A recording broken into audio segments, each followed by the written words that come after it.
Siap, gerak! Assalamualaikum warahmatullahi wabarakatuh. Salam dan bahagia. Perkenalkan, saya Niniko Insani SE. Sekarang saya bertugas di SMP Negeri 3 Sumbawa Besar, Kabupaten Sumbawa, Provinsi Nusa Tenggara Barat.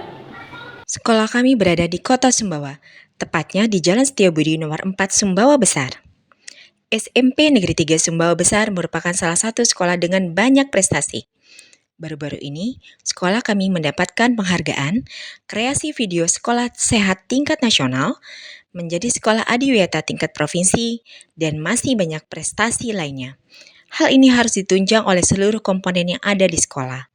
Dilihat dari sumber daya manusia yang unggul, baik dari guru dan tenaga kependidikan, serta murid-murid hebat yang berkarakter dan berdaya saing di skala bidang, yang kita kenal dengan generasi Alpha di era sekarang ini. Mengajar dan mendidik generasi Alpha memiliki tantangan tersendiri. Generasi Alpha sendiri adalah generasi yang memiliki keterampilan yang unik, yang tidak dimiliki oleh generasi sebelumnya. Anak generasi Alpha cenderung praktis dan berperilaku instan. Mereka enggan meluangkan proses panjang mencermati satu masalah karena anak-anak ini lahir dunia serba instan dan melekat dengan dunia digital. Mereka sangat menyukai kebebasan, baik berpendapat dan berkreasi. Yang paling unik, mereka tidak menyukai pelajaran yang bersifat menghafal seperti pelajaran IPS yang saya ampuh, karena mereka lebih suka yang bersifat eksplorasi. Hal baiknya, generasi ini sangat percaya diri dan keinginan besar mendapat pengakuan. Sebaiknya semua itu harus diimbangi dengan kompetensi diri sehingga nilai-nilai karakter murid akan tetap terjaga.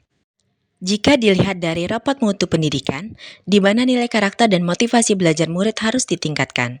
Maraknya kenakalan, pembulian, dan perundungan anak usia sekolah di berbagai tempat menjadi kekhawatiran sendiri bagi kami para guru. Melalui kurikulum Merdeka inilah memudahkan saya untuk mendesain pembelajaran yang berpihak pada murid.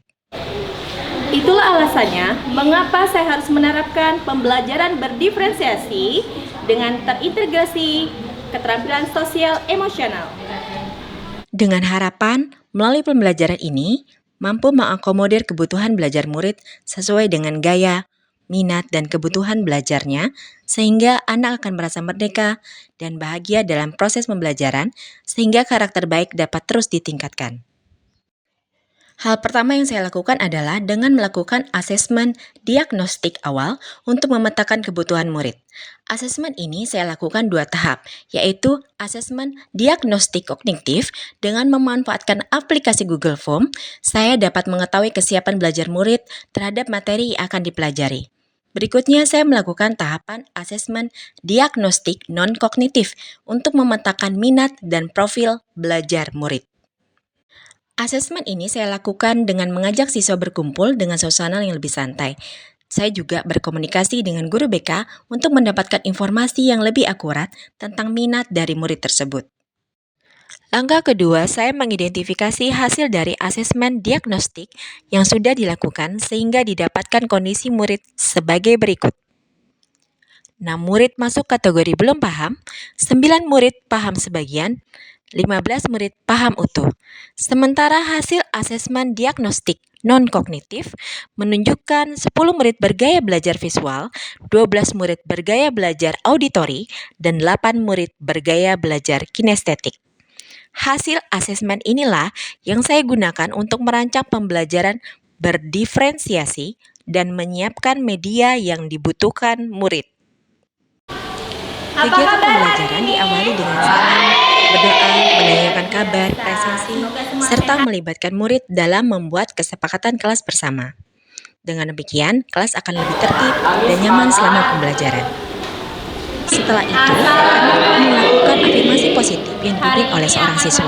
Kegiatan ini bertujuan untuk membantu mereka mengatasi pikiran negatif dan melihat diri sendiri secara positif, meningkatkan keyakinan diri, membangun pola pikir berkembang, meningkatkan motivasi dan produktivitas, serta meningkatkan kesejahteraan mental.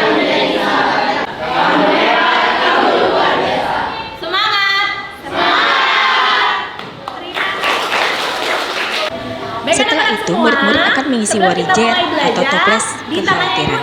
di mana murid-murid akan menuliskan pikiran-pikiran atau kecemasan mereka dan memasukkannya dalam toples. Mereka akan merasa tenang karena memberi mereka secara fisik untuk menghilangkan kekhawatiran, sehingga mereka tidak perlu membawanya kemana-mana dan mulai pembelajaran dengan lebih bahagia. Kita anggap masalah itu sudah hilang, ya. Semoga besok-besok harinya lebih baik, ya. Masalah itu sudah tidak ada lagi. Oke? Oke. Siap belajar? Siap.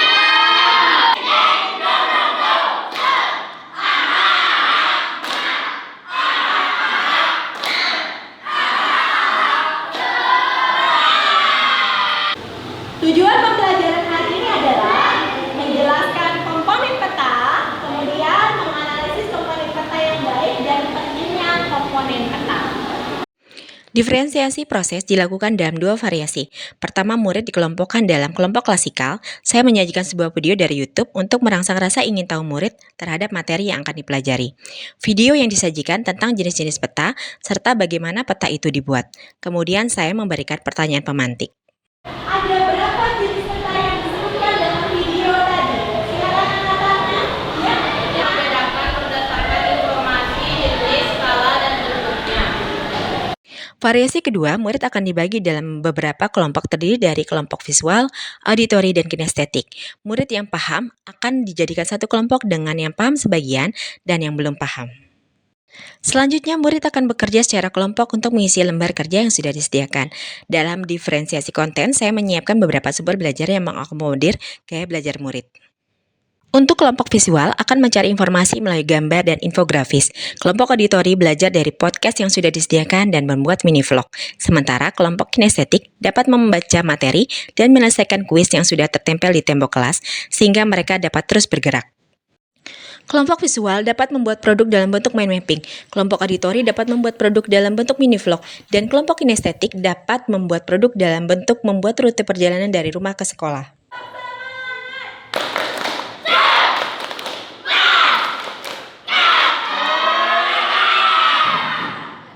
Selanjutnya, setiap kelompok akan mempresentasikan produk di depan kelas. Selama proses ini, saya juga akan melakukan penilaian berdasarkan rubrik penilaian yang sudah disiapkan. Saya akan menjelaskan skema dari rumah ke sekolah. Selanjutnya, saya melakukan asesmen formatif untuk mengevaluasi seluruh materi hari itu. Saya desain lebih interaktif dengan menggunakan EduGame Word World. Murid-murid terlihat sangat antusias.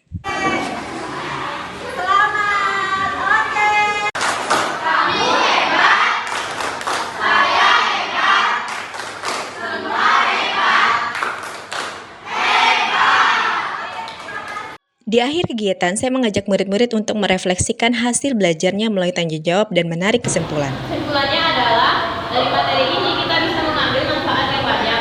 Contohnya, seperti komponen peta, dalam mengetahui komponen peta dan dapat memahami apa itu komponen peta. Terima kasih dari Ibu. Semoga tetap bahagia, menjadi anak yang sehat. Wabillahi taufiq wal hidayah. Wassalamualaikum warahmatullahi wabarakatuh.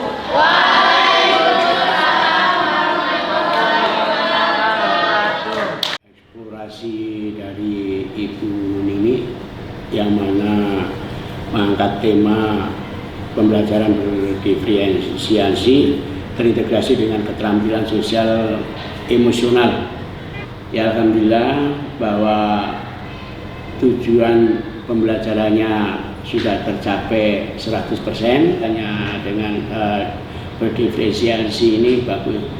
Jadi media juga tepat, bahan ajarnya juga lengkap, sumber belajarnya juga, pendekatannya sesuai lah dengan kondisi kelas yang ada. Pembelajaran yang dilakukan oleh Bu Nini sangat menginspiratif, sangat bagus, di mana pembelajaran berdiferensiasi terintegrasi dengan keterampilan sosial emosional yang dapat mengakomodir semua gaya belajar anak didik, sehingga kebutuhan belajarnya sangat terpenuhi dengan baik. Bagi saya, metode pembelajaran multinik ini sangat seru dan menyenangkan dikarenakan menggunakan metode yang modern dan sangat cocok untuk pelajar zaman sekarang. Demikianlah video praktik baik tentang pembelajaran berdiferensiasi terintegrasi keterampilan sosial emosional. Semoga bermanfaat bagi kita semua. Wassalamualaikum warahmatullahi wabarakatuh.